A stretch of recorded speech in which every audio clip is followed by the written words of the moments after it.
So we got an incredibly broad question for you. Answer however you would like. Simply this: why Jesus?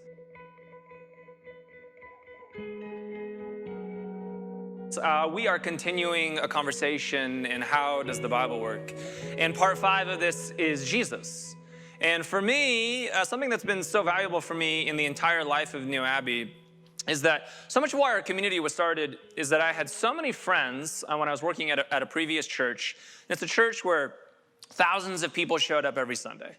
And everything was good about the church, and it's a really healthy place. But most of the people that I knew could care less about church anymore. And really, they were in a space of, what does that mean about God? Or what does that mean about faith? Or what does that mean about my relationship to Jesus? Or what do I believe about the Bible?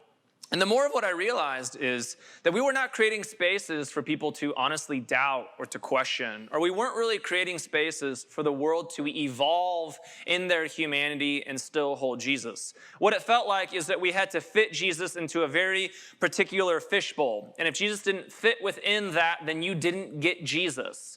And there was certain voices that told you this is what it looked like. And part of that is that we weren't learning to trust our own internal experiences. And as I went in this process and began this community, what I saw in New Abbey is it's that people still wanted to connect with God. People still wanted to connect with Jesus. They just didn't want that version of Jesus anymore. And for me, that's good. We can still take all of the things that we care about, this God who loves and reconciles and repairs and pursues and liberates and frees and cares about systemic issues, who honors the LGBTQ community, who gives women a voice, who repairs white fragility, the God who does all of these things. And we don't have to live with the God who's sending people to hell and is small-minded and feels very similar to certain presidential leaders that will not be named. And so we always want to create a space where we can reclaim who Jesus is and we don't have to throw the baby out with the bathwater. That we can take the things that are important to us and leave behind the things that don't need to evolve with us, because we want to evolve and create a bigger story of who God is in this world. And so at this point in my life, what I've realized year after year after year, and it's really with the help of seeing people's lives in our own community, is I've doubled down on Jesus. I have people who ask me all of the time do you really believe in this stuff anymore? Or what do you believe about the Bible? And for me, it's not what do I believe. It's today, maybe more than ever, I still experience Jesus. I experience that I need a God who is bigger than me, beyond me. I love science. I love looking at pictures of the Hubble telescope, that there's hundreds of billions of galaxies with hundreds of billions of stars and hundreds of billions of planets. I don't even know how to put my mind around that. And I also need a God who's personal, that I can touch and taste and smell and experience and hold on to. And that's all that Jesus is for me. And in the early church, the church would talk about Jesus as the way. Jesus wasn't a concept or a set of beliefs that you hold on to or that you raise your hand to or that just happens in a moment. All those are powerful experiences that we should hold on to and not just throw them out. But more importantly, Jesus was a way of being. And so the earliest church didn't call themselves Christians. They called themselves followers of this way, followers of this path, followers of this journey. There was this realization that this thing is a process. This process is imperfect, but that's what makes it so interesting. And so today, if we're going to talk about Jesus as a way of life and not just as a concept, then we need to talk about some things. So we're going to talk about the way. And if we can understand a little bit better the way, then we can talk about good Jewish girls and boys, my friends. And if we can understand some good Jewish girl and boy thinking, then we got to review some things from where we've been in the Bible. And after we review those things, then we can talk in a deeper way that the God that we've been given is not a concept that we need to hold on to. Rather, that God and Jesus is inviting us to follow me, to follow God on this path, on this way. And if we can follow well, then we can ask really practical questions of how do we show up in our own lives. And if we can show up well, then we can talk about the things that matter most to us, our relationships, reality, what's actually required of us. And then maybe one of the most powerful things I think that human beings have to offer, our capacity for resiliency. And man, am I getting evangelical on that. I got 4 R's. Woo! pastor's gonna preach. Let's do this thing. Even in the mission statement of New Abbey, it's this: a Jesus community telling the biggest story of God in Los Angeles in 2020. I never forget, though, where we start with, that we're starting as a Jesus community. I believe that Jesus, as the incarnate one, shows us the best possible way to live as human beings. That what Jesus was not offering us was a magical trick in which all of our problems go away and in which we get to heaven one day. Again, that is a concept that was brought in about 200 years ago in a lot of American thinking.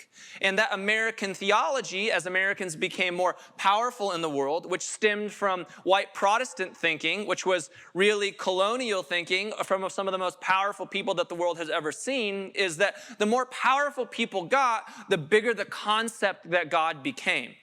But when we're in places of vulnerability, that when we're in places of surrender, that when we're in places of brokenness, a concept of God does not work for us. That what we long for, again, is a way of Jesus that not only holds us and meets us in our places of surrender, but also shows us a path for actually how we live as human beings. And so we want to think about some of those things as we get into this today. So follow along with me in Matthew chapter 7. Anyone who listens to my teachings and follows it is wise, like a person who builds a house on solid rock. Though the rain comes in torrents and the floodwaters rise and the winds beat against that house, it won't collapse because it is built on bedrock. But anyone who hears my teaching and doesn't obey it is a fool, like a person who builds a house on sand. When the rains and floods come and the winds beat against that house, it will collapse with a mighty crash. When Jesus had finished saying these things, the crowds were amazed at his teachings, for he taught with real authority, quite unlike their teachers of religious law. Everything that Jesus is teaching here comes at the end of the Sermon on the Mount, which is in the Gospel of Matthew. The Gospel of Matthew is the first gospel that we have in the four Gospels chronologically. It might not be the first written, that was probably Mark, but there's a reason that Matthew is the first gospel that we step into.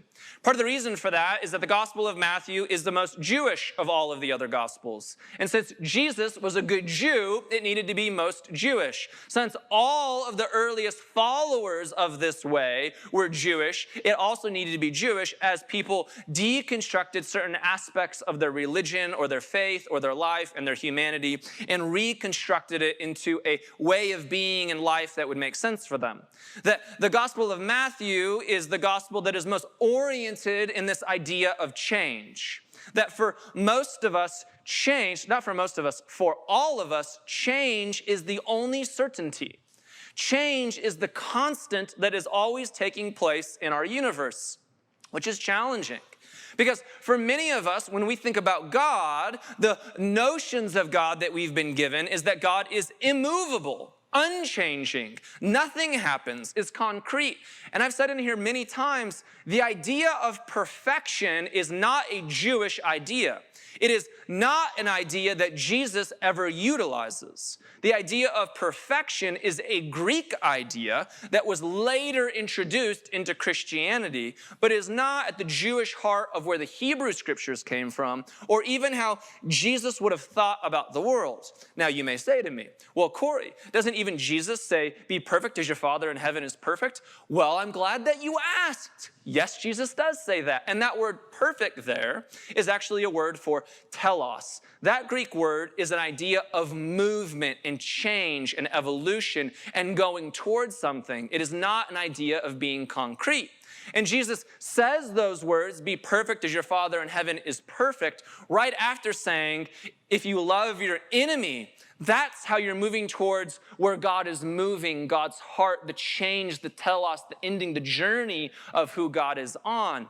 The idea is this: that's who God is. God is always moving us, changing us, evolving us towards that type of telos. One in which the reconciliation of the universe even allows us to love those who've most hurt us. Now that's fascinating. And so a Jewish understanding of the scriptures is really important. And why I say that a lot is that most of us do not think with a Jewish perspective. Most of us think with a very Western perspective. And a Western perspective is often rooted in black and white thinking. A Western perspective is often rooted in finding correct answers. A Jewish perspective is rooted in Eastern thinking, where questions are more prevalent. And it is in the question asking and in the processing is that in which we grow.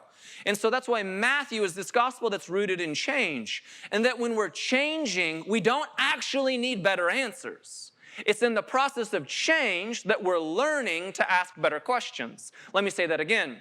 In changing, we don't need better answers. In the process of change, we actually need to ask better questions. And that's what we want to do at New Abbey. We constantly want to be a community that asks better questions about who God is and about who we are as human beings. That for the rabbis, for the Jewish world of thinking, there was this saying that if there's two rabbis, there's at least three opinions, which means there's always more questions to be asked about this life that we're living. That when we start to formulate only answers, we limit the mystery and the wonder and the awe and the capacity of who we are as human beings. And it's in the limitations of those answers where sometimes you may in fact find an answer that works for you, but what becomes problematic is that you force that answer upon everybody else.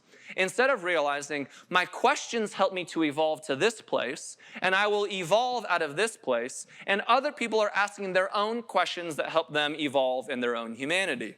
And we are not gracious in this. And we need to be more gracious in this. We can talk about conservatives all of the time because the shadow side of conservatives is that conservatives live in fear. The shadow side of progressives is that progressives live in anger. And so we live in a culture where most of us are progressives in a community like New Abbey, and we live in anger, and we celebrate how woke we become, and we are so incredibly judgmental about how unwoke Aunt Judy is at the Thanksgiving table. Some guilty laughter here. And so we need to be in this process where we trust how everyone is moving in this process of change. And the Gospel of Matthew invites us into that.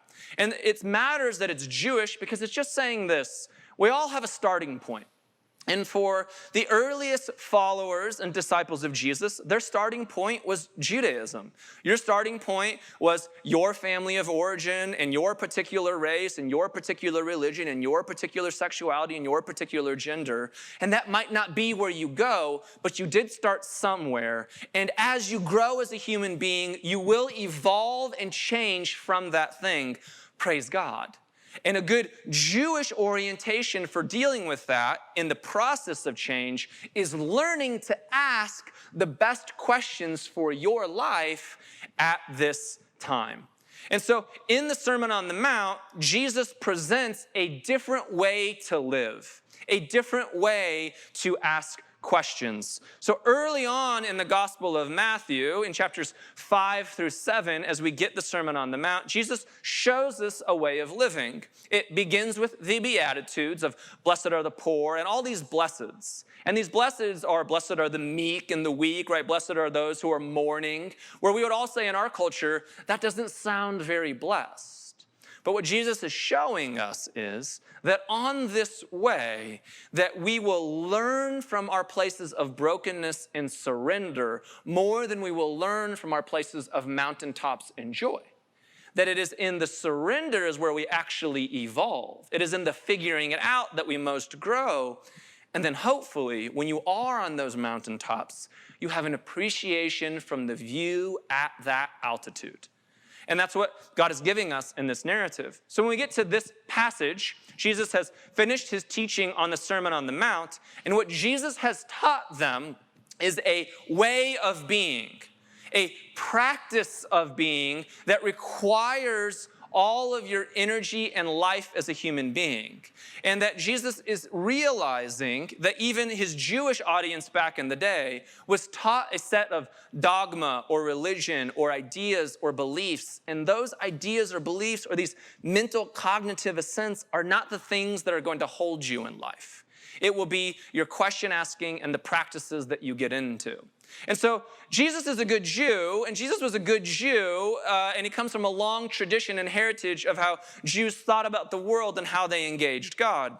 And if we review for ourselves where we've been in this series of how does the Bible work, we'll see that Jesus is living into a very Jewish way of being. That the first week in How Does the Bible Work, in part 1, we talked about covenant with Abraham. That who Jesus is that the way that Jesus fundamentally operates in the world is inviting humanity into covenant. And covenant with God, as we saw in the story of Abraham, is a covenant where God is the power that fulfills the covenant even when we cannot. Because of this, God is the one that is infinite. God is the one that is bigger. We are the ones that are fragile and finite. And yet so much of the religion that many of us were given is that somehow we need to boost God's ego. That we need to keep showing up to make God feel happy, right? It's like God's just a little bit happy.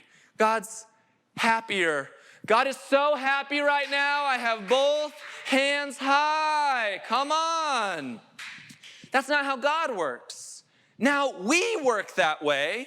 That God has stability in our process of we need different postures, so to speak, and different times where we engage God at different levels. So I don't mock that at all. I think that's beautiful. I think however we engage in worship and connection and relationship with God, that should be celebrated. But what needs to be shifted in our minds is that God doesn't need it. We need it. And we are in relationship, in covenant with a God who understands that and allows us to grow. That would be like me looking at my 3-year-old and saying, why are you having a tantrum today? Because you're 3. That's why you're having a tantrum today. Because your frontal lobe is not developed and your brother stole your teacup for the 17th time. And we all feel that way sometimes. That person put that post on Facebook one too many times, and you're hurt right now, and you're having a tantrum, and you're wondering why all of your friends aren't texting you right now because you're hurting so much. That's covenant with God. God knows that. God knows where we're particularly at a season of life, and God is wholly bigger than where we are and can say, it's okay. I'm God, I have this. As we moved into part 2, we got into the story of Exodus, and Exodus is simply this, that God liberates human beings, and God also liberates us from time.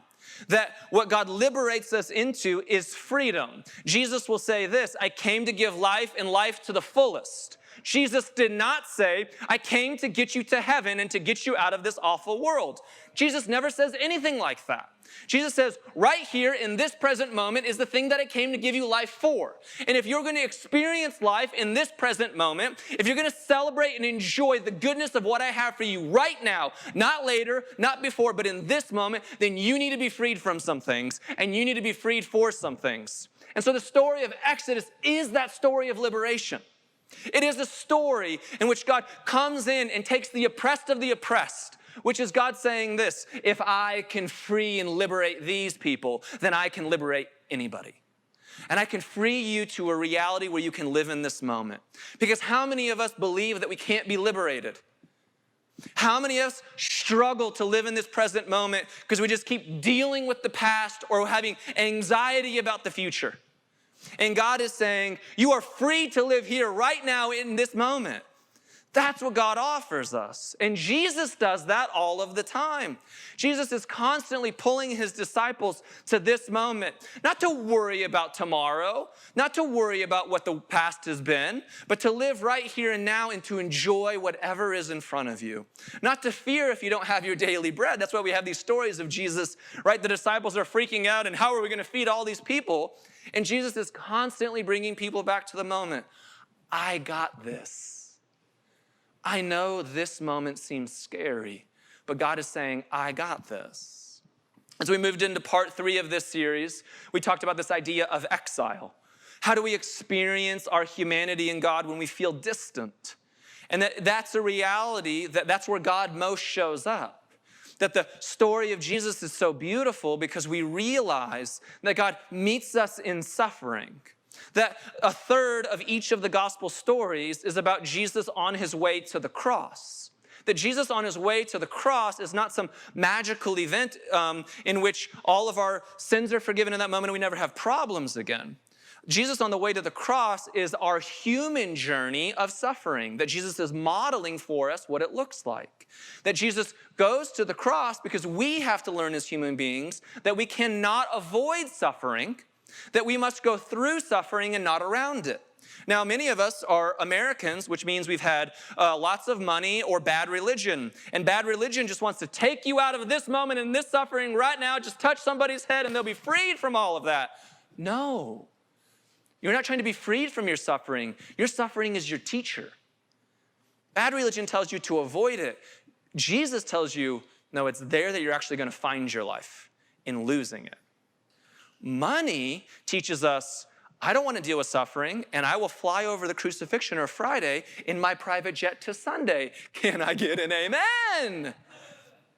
There's two people that Jesus is constantly challenging. It's the rich and the religious, because those tend to be groups that actually don't want or need God. They want to have all of the answers built in. And then last week we got to part 4 of this series, where what we learned is that the genesis, that the story that we all start with, is this realization that we're good.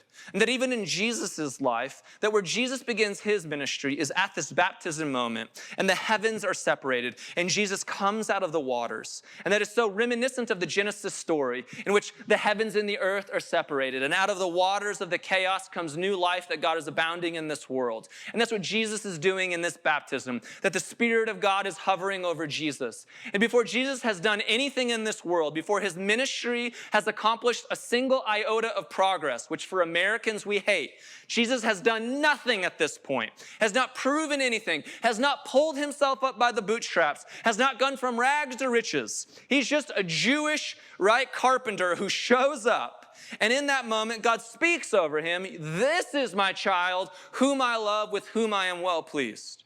And if it is true of Jesus, it is true of us. That is the place that all of us start.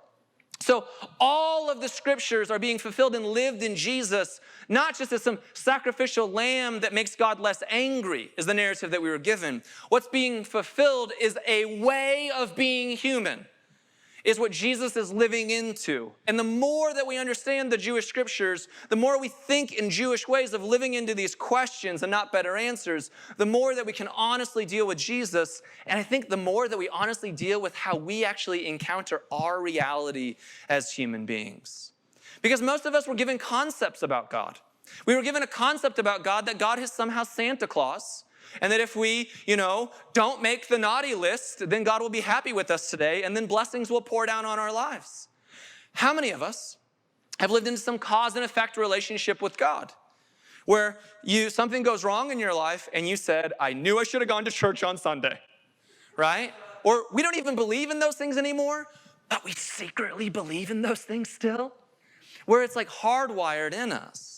That we've believed if I don't read my Bible enough or pray enough or go to at least 2 somehow Christian gatherings or something, that something wrong might happen to me. And we may have even left those realities 10 years ago, but it's still deep within us. And those things are troubling and not helpful, because so much of what we were taught about God is that there's an equation out there and a concept that you can put in your head. And if you live into that concept, then somehow your life will be okay. But that's not the reality that God gives for us. It is not a concept. And it's not a concept because there's no perfection in this story that you can attain. Why Jesus is interesting is that Jesus invites us into this imperfect process. That Jesus is inviting us into a reality where we follow him. And in following him, we're going to get dirty. We're going to get messy. That in Jesus' world of letting disciples follow him, they actually went places and experienced people and met people and engaged in things that were uncomfortable for them. The way of Jesus is not sitting in a classroom by yourself and reading books. The way of Jesus is engaging the complexity of our world for its complexity and then honoring that. In the Jewish world of thinking, the idea of disciple comes from the word discipline. And discipline for most of us is this bad idea. When you think of being disciplined, what do you think of? Yeah, some of you are thinking about getting spanked right now, right? Some of you want to be spanked right now, but that's a whole nother sermon series altogether. Or going to timeout or some form of discipline that's bad. But the word for discipline is actually just this idea of being a student of something. And in Jesus' world, being a student of a rabbi meant that there's this old idea that you would be covered in the dust from your rabbi's feet. That where your rabbi went is where you would go. And where Jesus would go was always to the marginalized, always to the broken, always to the hurting.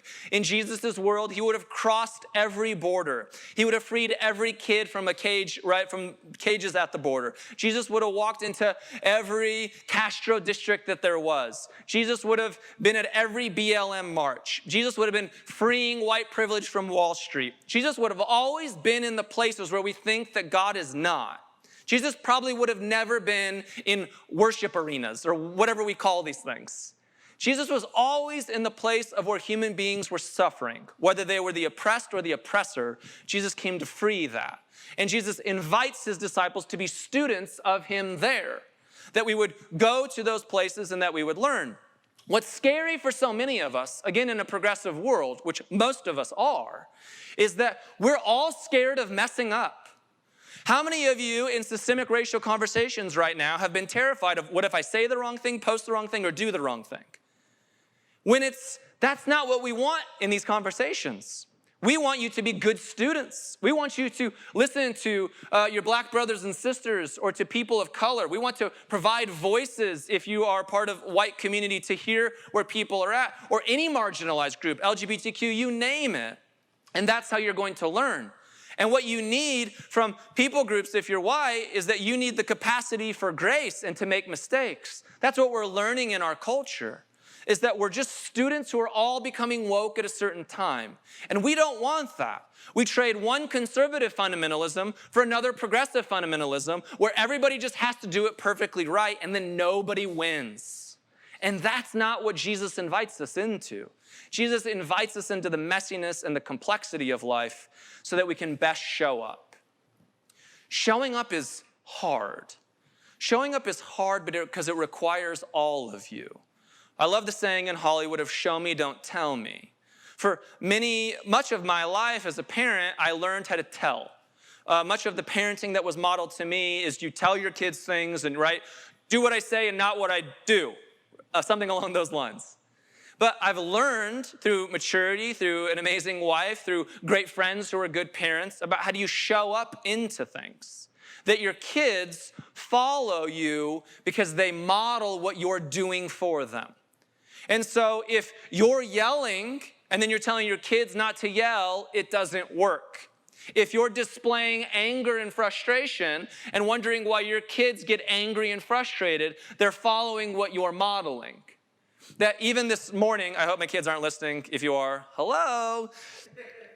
One of my kids was just losing his mind. And he was really frustrated about things and couldn't pull himself together.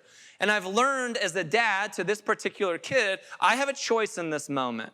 Because what I want for him is to find calmness, to find curiosity with himself, to ask himself, why do I feel this way in this moment? What about what took place is hurting me, and how can I better understand it so that I can better navigate this reality? And for him to do that, then I need to model for him calmness and curiosity and better question asking so that he can do it. What I've done in the past is he elevates and I elevate. He brings fire, I bring fire. You want to go? Let's go. That's not healthy. Because my expectations were, as I'm getting more frustrated, that somehow he's calming down. But the hard work of modeling something, of being a student of something is, no, I'm going to model the thing that I'm looking for in the world. How many of us in intimate relationships desire love, desire connection, desire being known? But what we offer is distance and frustration and hurt, and we wonder, why is my partner not loving me? Are you modeling that to them? Are you offering them the thing that you want to receive? Or do you have an expectation for them to do something different than you're doing? And the way of Jesus is difficult because it's easy to say these things and it's incredibly difficult to show up in these things. And the way of showing up is the way of Jesus. that we show up into our lives. We don't talk ourselves into our lives. You can talk a big game, but the people closest to you will know how you show up and who you actually are. That the way of Jesus is so powerful because it offers us a relationship. Now, I grew up in the world where I would hear it all the time, probably from a good Southern voice. This is about relationship and not religion. Jesus is a relationship that you can have, and you can invite him right into your heart. And in your heart, there's a little fire in which Jesus sits, and he sits in there, and it's toasty. And this Jesus has blue eyes and blonde hair, and that was weird because he was from the Middle East, but don't think about that because he sits there. You get my point. I didn't even know where I was going after that. That we're invited into relationship, and I think it's a really powerful thing that Jesus offers us, is that we do want relationship with God. But what we want in relationship with Jesus is not that we have some relationship with Jesus and then we have a different relationship in the rest of the world. Jesus teaches us to show up in an integrated way, and that's why we follow Jesus. I knew so many of those people in the world that I came from where their relationship with God was so strong and they were assholes to the rest of humanity. That is not an integrated relationship with Jesus. Your relationship with Jesus should affect all of your other relationships. So Jesus is not just about your capacity to read the Bible and pray and then be rude to everyone else in your life. Your relationship with Jesus is to the people who are most intimate in my life. How are they experiencing me? Am I showing up with kindness and gentleness and health and patience? Or am I showing up with hostility? And then it goes even further. What's my relationship even to my enemies? How do I show up to them even if they don't know it? This is not some unhealthy conversation where you need to cross boundaries and go into an abusive situation. It's the realization of, I cannot change my enemies. All I can do is change myself, and I can change the relationship to the relationship that I have with them. They do not have to have power over me. They do not have to take up the mental real estate of my mind. I do not have to co-sign on their BS in this world. I can change my relationship to that. And Jesus can teach me that different reality. And if Jesus changes the way that we engage in relationships to all of our relationships, then Jesus, and this way that Jesus is talking about here, right? This way is about living into this following of Jesus so that our lives are built on solid ground. And why do our lives need to be built on solid ground? Because storms will come. Storms happen all of the time. And we learn how to build our lives into deeper connected relationships with God and people around us and good therapy, right? And spiritual directors and mentors and family, you name it, so that when the storms come, we are interlocked with one another and say, I did not anticipate that this hurricane was coming, but I am not dealing with it alone, praise God. And now I can have a reality that is different when I am in this storm. I can live in this storm and say, God, poor me, why me? Or I can live into this storm and say, what does this storm have to teach me? What is this storm going to show me about my life?